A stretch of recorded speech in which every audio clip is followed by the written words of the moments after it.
Hi, you're on the Reddit Confessions channel. She went to her ex's party to spite me, but when she came home, everything was gone. Stick around, because this one isn't what you think. She left the light on in the hallway. She always did that when she wanted me to see her walk out. Like it was a stage, and she was the star. Heels clicking like applause. Door closing like a punchline. But this time, the door didn't shut all the way. It bounced open just enough for the wind to catch it. I didn't get up to fix it. Not right away. From where I sat in the living room, I could still hear her car pulling out, bass thumping through the speakers like some kind of warning. That same song Lucas used to play back when they were still a thing. She once told me it reminded her of her reckless phase. I guess tonight was an encore. Lucas. I used to be jealous of him. Then I was cautious. Then I just became tired. You know that kind of tired? Where it's not about trust or betrayal anymore. It's about the fact that she wants to make you uncomfortable. That it gives her some sick satisfaction to see you squirm and pretend it's all fine. She said it was just a party. I wasn't even dumb enough to ask if I was invited. She made it clear this was a solo act. To catch up with old friends, she said. To remember who I used to be, she added. To breathe, she finished. Breathe. As if our marriage was a plastic bag over her face. She didn't say it directly, but every sentence she said lately has come wrapped in thorns. I waited 15 minutes after she left. Then I stood up. Not because I was going to chase after her. Not because I wanted to drown my sadness. Because I already knew what I had to do. This wasn't the first time she tried to break me open for fun, but it would be the last. So I walked upstairs. Quiet. Calm. Like a man preparing for surgery. I opened her closet. I started with her shoes. I moved to her dresses. Her bags. Her mirror notes. Her memory box she thought I didn't know about. I took them all. Every single piece. And by midnight, every trace of her life in this house was sealed in boxes and waiting on the curb, right beside the final envelope. She wouldn't see it coming. But that was the point. The headlights hit the front of the house just after 2 a.m. I was still awake, but not waiting for her. I wasn't pacing or brooding or imagining what she might have done with him. I wasn't checking her location or scrolling through social media looking for clues. I was sitting in the kitchen, sipping chamomile tea, surrounded by the most unervingly perfect silence I'd ever heard. The kind that only exists when a storm has passed, but the wreckage is still fresh. I didn't turn on the porch light. I didn't unlock the door. I didn't move a muscle when I heard her heels clicking up the steps. She fumbled with her key, probably had a few drinks. I imagined her still giggling from some private joke Lucas whispered in her ear. Maybe she thought she still had time to wash off the night before facing me. Maybe she expected me to be in bed, pretending to sleep, just like all the other times. But when the door opened, something was different. She stepped inside, humming slightly, tossing her keys onto the counter with a thud. Darryl? She called softly, like she was trying to gauge the temperature of the room with just my name. She took a few more steps into the hallway. Then she saw the boxes. 8 of them, lined neatly against the wall beneath the family photo we took in Vermont, the one where she insisted we pose like we were laughing at nothing. Her favorite jacket was folded on top. Her framed college diploma sat in the middle. On the floor beneath it, her signed copy of that book she used to read every summer. I didn't touch it. I just placed it where it would be most obvious. Darryl? Her voice cracked now sharper. She was walking faster, heels scraping the hardwood. What is this? I didn't answer. She turned the corner and found me at the kitchen table. Still calm. Still sipping tea. Her lipstick was smudged and one earring was missing. She looked like she had fun.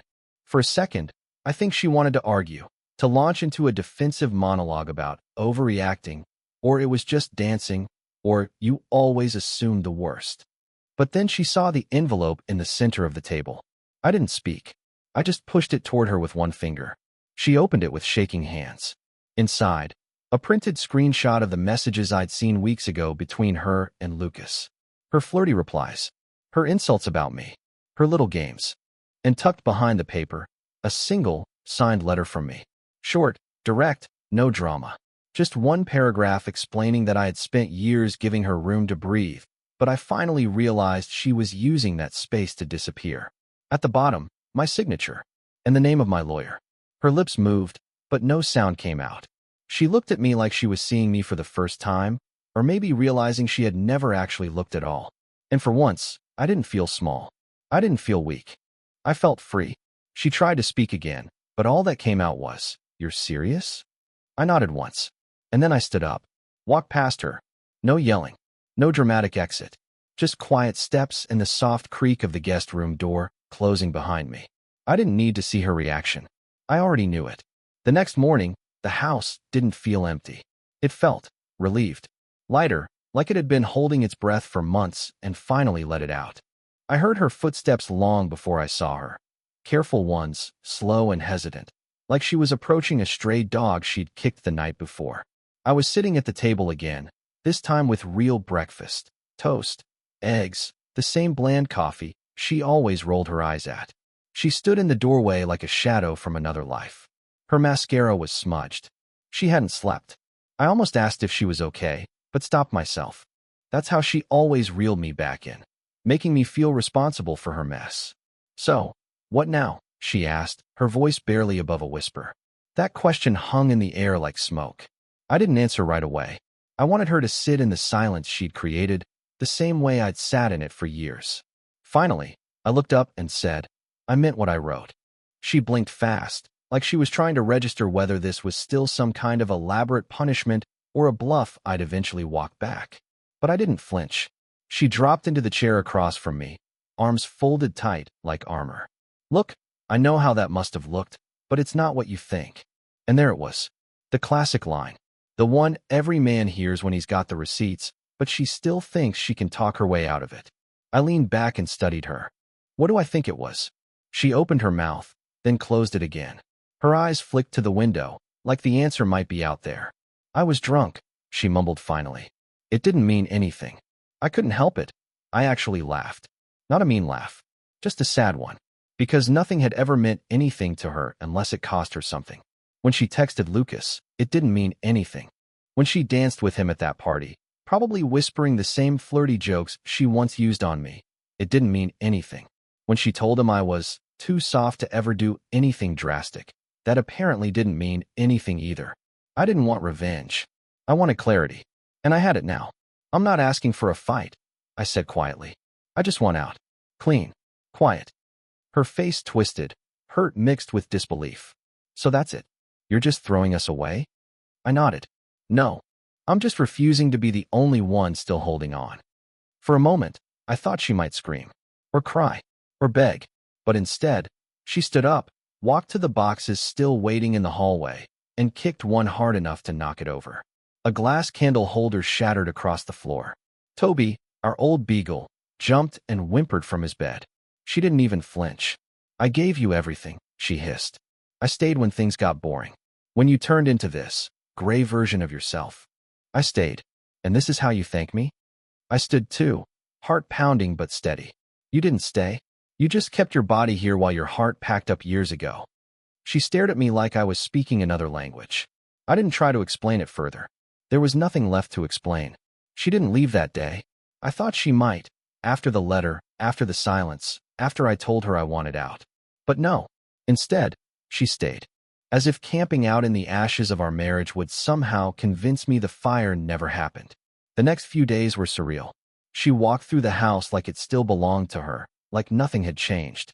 She made coffee in the morning, turned on the news, even tossed laundry into the machine. Except it was only hers now. I'd moved my clothes out of our room the same night she went to Lucas's party. Everything I needed fit into a single duffel bag and a few drawers in the guest room. That reality alone should have told her something. She didn't speak to me until the third day. I was in the backyard, fixing a loose fence board. The same one she always nagged me about when she still cared enough to pretend she wanted things fixed. She stood on the porch with a mug in hand, squinting into the afternoon light like she didn't recognize what she was seeing. "I talked to Lucas," she said finally, like that was supposed to hurt me. "He said he barely remembers anything. It didn't mean what you think it meant." I didn't look up. "I'm not angry about Lucas. I'm angry about us. And how you let it rot while pretending it was still alive." She snorted. Actually snorted. "God, you're so dramatic. You think this makes you some kind of tragic hero?" I turned then. Not fast, not angry. Just enough for her to see my face. "No. I think this makes me a guy who's done being humiliated by the one person who swore she'd never do it." That's when she lost it. She came down the steps, hands shaking, voice rising like a wave. "You're so pathetic, Darryl. You want people to feel bad for you. But the truth is, you're boring. You always were. Lucas might be a jerk, but at least he made me feel something. You're just comfortable, forgettable. That one landed. Not because I believed her, but because I knew she meant it. She wasn't even trying to win me back. She was trying to punish me for not being heartbroken enough. And then she said the quiet part out loud. I stayed with you because I thought you'd never have the guts to leave. I stood there in the yard, sawdust on my jeans, hands still gripping the hammer, and I felt something unexpected. Not rage, not heartbreak, relief. She had finally told the truth. And with that truth, she handed me the key to the last lock she still had on me. I already have a moving truck scheduled for Saturday, I said. I'll be gone before dinner. You'll have your space, your house, your freedom, but I'm taking the dog. That last part made her blink. You're joking, she said. Toby never lied to me. I replied. She went quiet then. For the first time, truly quiet. And that silence? It wasn't awkward. It was the first peace I'd felt in years. Saturday came faster than I expected. I didn't pack much. Most of my things were already boxed. I'd lived light for months, long before she ever noticed. The guest room had become more than a place to sleep. It was a preview of the life I'd been preparing for. Quieter, smaller, but mine. The moving truck pulled up just after noon. She watched from the front window like a neighbor witnessing a scandal. Not a word. Just that same cold stare she'd perfected over the years. But here's the part one hadn't told her. The place I was moving to wasn't an apartment. It wasn't temporary. And I wasn't the one who signed the lease. She was. 3 weeks earlier, while she was busy messaging Lucas and planning her harmless little party, she'd submitted a rental application under my name and hers, with our joint bank account listed as the payer. It was for a luxury condo downtown. She said it was just to see what was out there, that she hadn't meant anything by it. But I found the email chain. I saw the lease draft. She was ready to move on, just not ready to tell me. She probably thought she'd break it to me after a few more fights, maybe once she was sure Lucas wanted her. But the place? It was already approved. Deposit already sent. So I called the leasing office. I asked if I could modify the lease. And I did. I transferred the unit to my name only, paid the full first month's rent from my personal account, and scheduled the truck. She thought I was moving out of the house and into some sad little bachelor pad. She had no idea I was moving into the life she planned for herself. By 2 p.m., I was gone. I left her a printed copy of the lease on the kitchen table. No note.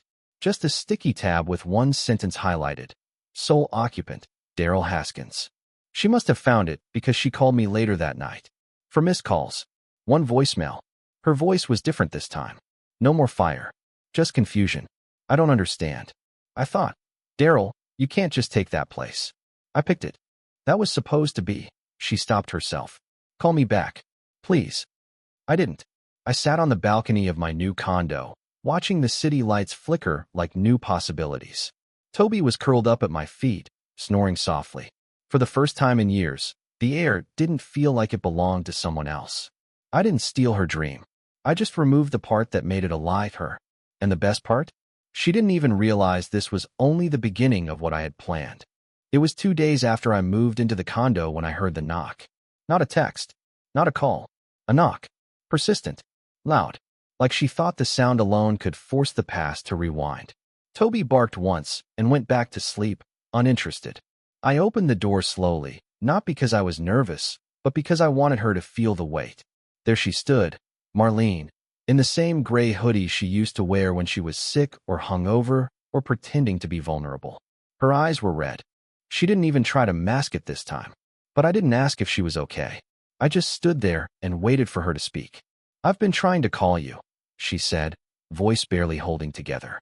I know, I replied. She looked past me into the condo. At the art she didn't pick out.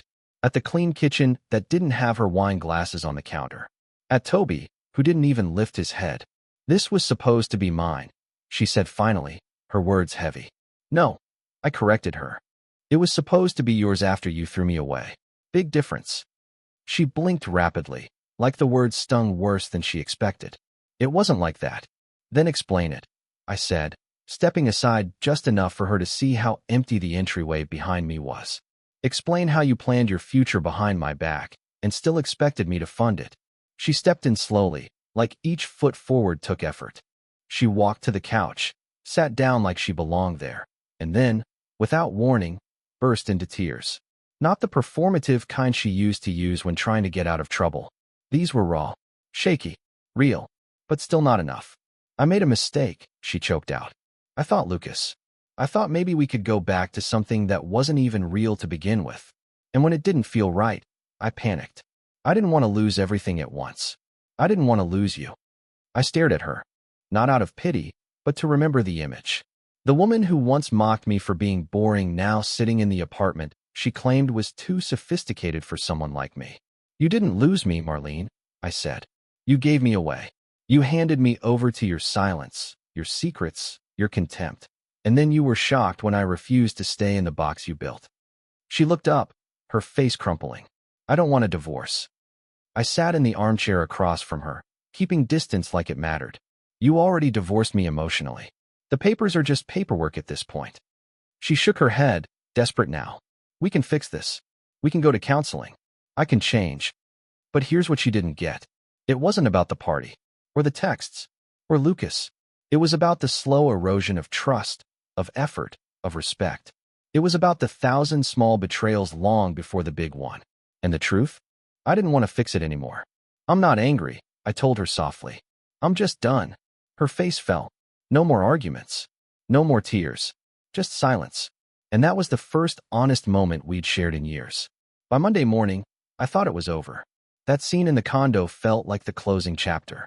She cried, I listened, and then I watched her walk out the door with nothing but the keys she forgot she'd never need again. But with Marlene, endings were never simple. They came with aftershocks. At 9:23 a.m., I got an email from my bank titled Suspicious Activity Alert. My heart dropped. Someone had attempted to transfer $4,800 from one of our remaining joint accounts to a private checking account I didn't recognize. The name? Marlene T. Grayson. No call. No text. No warning. Just a quiet little heist attempt, like she thought I'd be too emotionally drained to notice. But I had already anticipated this. 2 weeks ago, when I found her lease emails, I met with a financial advisor. I set up account alerts. Froze anything that required both signatures. I didn't just walk away, I walked smart. The transfer was flagged and canceled before it processed. Still, that wasn't the part that stung the most. What hurt was the realization that even after all that had happened, she wasn't finished trying to extract whatever was left of me. Even after she stood in my living room and cried real tears, part of her had still been scheming. I sat on my couch, laptop open, staring at the frozen screen with her name attached to an attempted theft. And I felt nothing. Not rage. Not heartbreak. Just cold, hard clarity. A few hours later, she showed up again. No call. Just appeared outside my building, buzzing the intercom like nothing had happened. I didn't answer. She buzzed again. Then again. Finally, I picked up. What? I asked flatly. I need to talk to you, she said, her voice urgent. It's not what it looks like. But it was. Exactly that. I got the alert, I said. You really thought I wouldn't notice? Silence. I was desperate, she blurted finally. I thought maybe if I could just get ahead of this. Get ahead of what? I snapped. The consequences of your own choices? The future you tried to build by stepping over me? Her voice cracked. You said you weren't angry. I'm not, I said. I'm cautious. And cautious people don't open the door twice. She stayed there buzzing for a while longer. I didn't answer again. After 20 minutes, the intercom went dead. The next day, I filed the final divorce paperwork. I sent it certified, with delivery confirmation. She couldn't take my peace. She couldn't take my money. And the condo? That was just the beginning. Because what she didn't know yet was this. I had already told my side of the story, in court, to the bank, and now, to everyone else who ever wondered why the quiet ones leave so suddenly. 3 weeks passed without a word from her. No texts, no calls, not even an email. I expected a storm, a second wave of drama, a desperate attempt to claw her way back into the narrative. But it never came. At first, I wondered if she'd finally accepted it was over. But then I realized something even more important. I had. The silence wasn't her surrender. It was mine. I stopped checking my phone. Stopped rereading old messages or replaying what I should have said differently. I woke up in the condo one morning, sunlight pouring through the windows, Toby curled against my legs, and I didn't feel haunted. I felt free. But the final moment, the real closure, came unexpectedly. I got a letter in the mail. Handwritten. No return address. I knew it was from her the second I saw my name on the envelope. It wasn't dramatic. Just 2 pages. She didn't beg. Didn't apologize the way I expected. Instead, she wrote, "You weren't the problem. You were the mirror. I just didn't like what I saw in it anymore." I stared at that line for a long time. Then I folded the letter up and placed it in a drawer, not out of sentimentality, but as a reminder of everything I survived. The same week, I got a call from the leasing office. Turns out the neighboring unit had just opened up. A woman named Clara moved in, mid-30s, works remotely, loves dogs. She asked if I could recommend a good local vet for her golden retriever. I laughed and told her I knew just the place. And that was it. Not a love story. Not a rebound. Just a quiet beginning, finally mine. I didn't burn the past down. I outgrew it.